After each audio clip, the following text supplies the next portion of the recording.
हरे कृष्णा।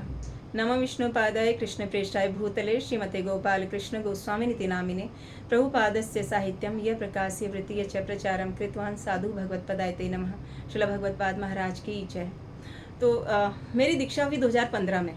2015 में दीक्षा से पहले जैसे 2-3 दिन इंटरव्यू चलता है, तो 27 अप्रैल 28 अप्रैल को इंटरव्यू लिया हिजरेश दीनायक प्रभु जी और बाकी टीम मेंबर्स ने, और बताया कि 29 अप्रैल को गुरु महाराज आपका इंटरव्यू लेंगे और 30 अप्रैल को दीक्षा होगी। तो 29 अप्रैल को हम सबको दिल्ली मंदिर राधा पाठशार्थी में जो महाराज का रूम है वहाँ बुलाया। वेटिंग रूम में हम सभी दीक्षार्थी वेट कर रहे थे, तो महाराज अपने रूम में अंदर एक एक करके सबको बुला रहे थे, सबका इंटरव्यू ले रहे थे। तो ऐसे कुछ 10-12 लोगों का इंटरव्यू अभी हुआ था। तो इतने में हिजरेश दीनायक प्रभु जी ने अनाउंसमेंट की कि जो 30 अप्रैल को दीक्षा होनी थी ये 2 मई को होगी, और जो यज्ञ था वो 14 मई को होगा, क्योंकि 30 अप्रैल को महाराज को कोई मीटिंग आ गई है। तो मेरे घर में 2 मई की शादी थी, तो उस दिन भी 29 अप्रैल को मैं मंदिर गई थी, लेकिन मैं जिद करके गई थी। घर में शादी का फंक्शन चल रहा था उस दिन भी। तो जब मैंने ये सुना कि 2 मई को दीक्षा है, तो मैंने कहा मेरी तो हो ही नहीं सकती, क्योंकि 2 मई को तो मैं किसी भी हाल में नहीं आ सकती हूँ दीक्षा लेने। तो मैं दीनायक प्रभु जी के पास गई। मैंने उनसे पूछा कि प्रभु जी मैं 2 मई को तो नहीं आ सकती दीक्षा लेने, तो मैं क्या घर जाऊँ? तो प्रभु जी बोले, अरे दीक्षा अभी नहीं होगी तो अगले साल हो जाएगी, लेकिन तुम महाराज के दर्शन तो करके जाओ। इस मौके के लिए लोग तरसते हैं, तुम्हें अवसर मिल रहा है, तुम छोड़ के जा रहे हो। महाराज से दर्शन कर लो, महाराज से मिल लो, और उसके बाद कोई बात नहीं, जो भी होगा इस बार नहीं होगी दीक्षा, अगली बार हो जाएगी। तो ऐसे करके फिर मैं बैठ गई। अब जब मैं बैठी हूँ तो मैं ये सोच रही थी महाराज क्या पूछेंगे। एक तो वैसे ही घबराए हुए थे कि महाराज क्या पूछेंगे, न जाने कौन सा श्लोक पूछ लें, न जाने कौन सा मंत्र पूछ लें, न जाने क्या नियम पूछ लें। तो जो याद भी था वो भी उसमें घबराहट में भूल रहे थे सब। तो फिर जब मेरा नंबर आया तो मैं गई महाराज के पास। पहले ही बहुत हाथ पैर पूरा कांप रहे थे सब। तो मैं अंदर गई, मैंने प्रणाम किया, पहले महाराज का ऑल्टर को प्रणाम, फिर अंदर महाराज को प्रणाम किया। जैसे महाराज को प्रणाम किया तो महाराज पूछे कि कैसे हैं आप, मुस्कुरा के, एकदम जैसे हमेशा महाराज मुस्कुराते हैं। तो पूछे कैसे हैं आप? मैंने कहा महाराज मैं ठीक हूँ। तो फिर महाराज ने ऐसे पूछना कि घर में कौन कौन है, कितने बच्चे हैं, आप क्या करते हो ना, ये सब पूछने लगे। तो घर गृहस्थी के बारे में पूछने लगे मेरे से। महाराज ने कोई मंत्र नहीं पूछा, कोई श्लोक नहीं पूछा, कोई नियम नहीं पूछा, कोई आरती नहीं पूछी, कुछ नहीं पूछा। तो बस यही पूछने लगे कि घर में कौन कौन है, क्या करते हैं, बच्चे कौन सी क्लास में पढ़ रहे हैं। तो मुझे महाराज ने इतना रिलैक्स कर दिया कि मैं अपने आप से फिर महाराज को बताने लगी कि महाराज मैं तो 30 अप्रैल के लिए पहले दीक्षा के लिए बोला था, तो इसलिए मैं आ गई। 2 मई को दीक्षा अनाउंस हुई है अभी, तो मैं नहीं आ सकती उस दिन, मेरे घर में शादी है। तो महाराज बोले कि आप कब लेना चाहते हैं दीक्षा? मैंने कहा महाराज आप जब चाहें। तो बोले आप 30 अप्रैल के लिए कंफर्टेबल थे? मैंने कहा यस महाराज। तो महाराज ने कहा ठीक है, तो आप 30 अप्रैल को आ जाना। तो नेक्स्ट डे 30 अप्रैल, तो महाराज ने कहा कल आ जाना, अपने दोनों बच्चों को लेकर आना और राधा पाठशार्थी के दर्शन करना पहले, फिर यहाँ आना, इसी रूम में तुम्हें दीक्षा देंगे। लेकिन जो यज्ञ होगा वो यज्ञ 14 मई को सबके साथ होगा, तभी बैठना पड़ेगा यज्ञ। मैंने कहा महाराज ठीक है 14 मई को आ जाऊंगी, लेकिन 2 मई का थोड़ा दिक्कत है। तो महाराज ने कहा कि कोई बात नहीं, आप 30 अप्रैल को ले लो। तो नेक्स्ट डे में जब गई, फिर महाराज दोनों बच्चों को लेके, तो महाराज ने वहाँ पर दीक्षा दी और यज्ञ में 14 मई को सबके साथ सम किया। तो ये मतलब जब मैं दीक्षा महाराज से सब बात करके बाहर आई, मुझे लगा ही नहीं कि मैं महाराज से मतलब इंटरव्यू देकर आई हूँ, क्योंकि इंटरव्यू जैसा कुछ हुआ ही नहीं, महाराज ने कुछ ऐसा पूछा ही नहीं। मैं इतनी घबराई हुई थी, महाराज ने बस मुझे रिलैक्स करके वापस भेजा। तो पहला तो ये मेरे महाराज के साथ ये बातचीत हुई थी। तो उसके बाद क्या हुआ कि मैं एक लेक्चर सुन रही थी, उसमें प्रभु जी लेक्चर में कह रहे थे कि महाराज जो हैं वो अपने हर एक शिष्य के बारे में जानते हैं, उनके जीवन में क्या चल रहा है सब महाराज जानते हैं। तो मुझे ना ये बात थोड़ी डाइजेस्ट नहीं हुई। मैं सोच रही थी कि महाराज के हजारों शिष्य हैं, और इन हजारों शिष्यों के बारे में महाराज कैसे जानते होंगे? महाराज को तो ये भी नहीं याद रहता होगा कि किस शिष्य का मेरा क्या नाम है। तो ये मतलब मेरे मन में ऐसा विचार आ रहा था। तो फिर उसी के दौरान कार्तिक का महीना आया। तो इसका प्रत्यक्ष प्रमाण मुझे यहाँ आगे दे रहे हैं महाराज कि कैसे मैं जानता हूँ सबके हृदय की बात को। जब कार्तिक आया तो कार्तिक में सबको क्रेज रहता है वृंदावन जाने का।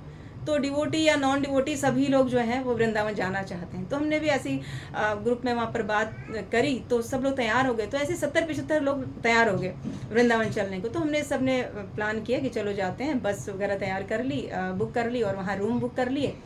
तो उस समय मेरे मेंटोर जो थे वो गए थे ट्रिप पे, अपने यात्रा पे।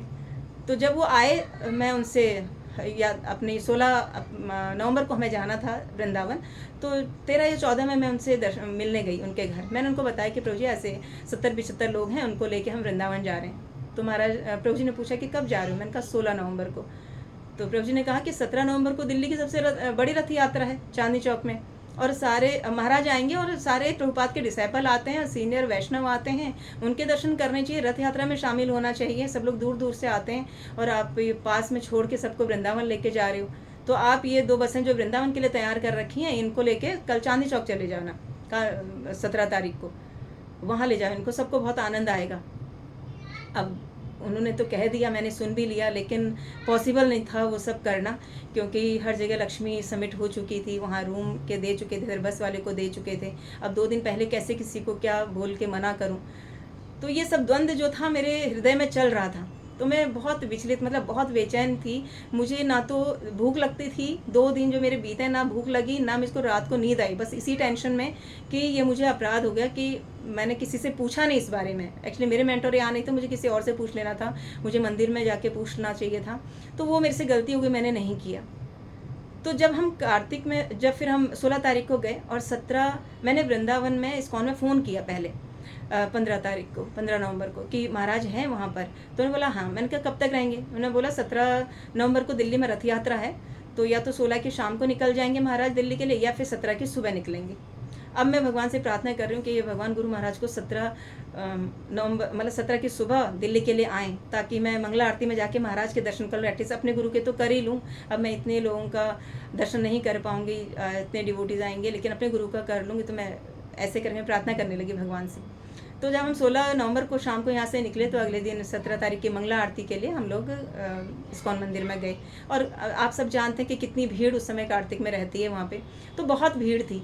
तो मैं जाके ना सीधे कृष्ण बलराम जो गौर निताई का ऑल्टर है उसी के सामने, मतलब वहीं दर्शन करने के, गुरु महाराज यहीं आरती करते हैं डीटी वर्शिप, तो मैं यहीं पे दर्शन कर लूँगी महाराज के। ऐसे मैं उन्हीं के सामने उनके खड़ी हो गई। लेकिन महाराज उस दिन वहाँ थे नहीं, वहाँ कोई और उस दिन डीटी वर्शिप कर रहे थे।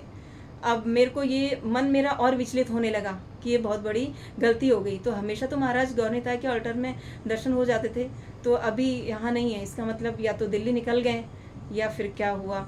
तो ये सब टेंशन बढ़ने लग गई। तो वहाँ से हमारा प्लान था कि जो हम मंगला आरती अटेंड करके, तुलसी आरती करके हम बाहर आएंगे, एक साथ मिलने का पॉइंट बनाया था, फिर हम जाएंगे राधा कुंड।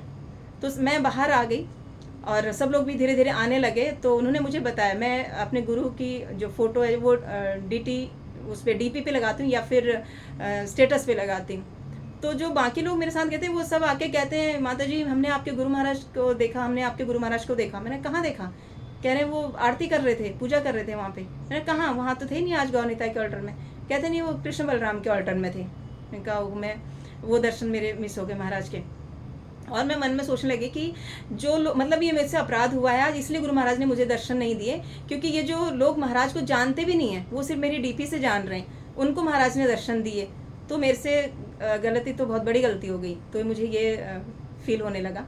अब मेरा मन, मैं गई तो थी वृंदावन, लेकिन मेरा मन ना वृंदावन में लग रहा था, ना कुछ राधा कुंड जाने का मन था, मतलब मन विचलित था।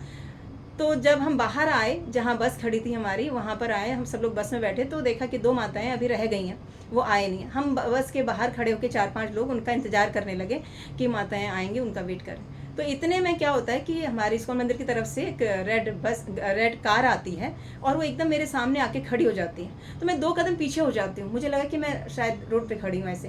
तो मैं पीछे हो जाती हूँ, तो हमारा साइड का शीशा खुलता है और उसमें से इशारा होता है ऐसे हाथ निकाल के। तो देखा सामने महाराज हैं, तो मैं महाराज को प्रणाम किया। मैं कभी महाराज बोलूँ, कभी प्रभु जी बोलूँ, मतलब मेरी वाणी पे बिल्कुल भी, मेरे शब्दों पे कंट्रोल नहीं था मेरा। तो ऐसे फिर महाराज ने पूछा कहाँ से आए हो? मैंने कहा महाराज साहिबाबाद से। महाराज कहते हैं कि कब आए? मैंने कहा कल शाम को। आप कहाँ जा रहे हो? मैंने कहा महाराज राधा कुंड जा रहे हैं। तो कितने लोग आए? मैंने कहा महाराज 2 बसें आई हैं। तो महाराज कहते अच्छा ठीक है, जाओ दर्शन करो राधा कुंड के। और महाराज ने शीशा चढ़ाया और दिल्ली की तरफ चले गए। मुझे वहाँ पे इतना वो जो प्रत्यक्ष प्रमाण महाराज का था ना, जो मैंने प्रभु जी के लेक्चर में सुना था कि महाराज अपने गुरु जो है हर एक शिष्य के बारे में जानता है, तो वहाँ मुझे एकदम से वो मेरे माइंड में क्लिक हो गई कि सच में महाराज जानते हैं। और वो मैं इतनी विचलित थी, इतना मन मेरा परेशान था, तो वहाँ दर्शन नहीं हुए मंदिर में, तो यहाँ आकर उन्होंने अपनी कृपा करी। तो ये मेरा प्रत्यक्ष प्रमाण ये था वहाँ पे महाराज ने कि हाँ, गुरु महाराज अपने हर एक शिष्य के बारे में जानते हैं। और इसी का दूसरा प्रत्यक्ष प्रमाण फिर मुझे महाराज ने एक बार दिया। महाराज एनुअल यात्रा लेके जाते हैं, जैसे कि उस बार गए थे श्रीनाथ द्वारा महाराज गए थे, और वहाँ उदयपुर में जो थी रथ यात्रा थी, तो हम सब लोग भी रथ यात्रा में महाराज जी के साथ गए। रथ यात्रा चल रही है, तो कुछ भक्त महाराज के ऊपर छाता कर रहे हैं, कुछ उनको नारियल पानी सेवा कर रहे हैं। तो इस तरीके से सब हम महाराज के पीछे पीछे हम लोग भी चल रहे थे। तो इससे पहले क्या होता है कि साहिबाबाद इस्कॉन मंदिर में कुछ माताएं जो हैं वो प्रभुपाद को कोई कैप पहनाता है सर्दियों में, कोई मॉफलर, कोई शॉल, ऐसे करके उनको पहना रहे थे, कोई सॉक्स पहना रहा है। तो मेरी भी इच्छा हुई कि मुझे भी बिनाई करना आता है, तो मैं भी प्रभुपाद के लिए बना सकती हूँ। तो मैंने प्रभुपाद के लिए एक मॉफलर बनाया, तो मैंने वहाँ पे वो दिया उनको। तो उन्होंने महाराज जो प्रभु जी थे मंदिर में सेवा में, उन्होंने प्रभुपाद को वो ऑफ़र किया।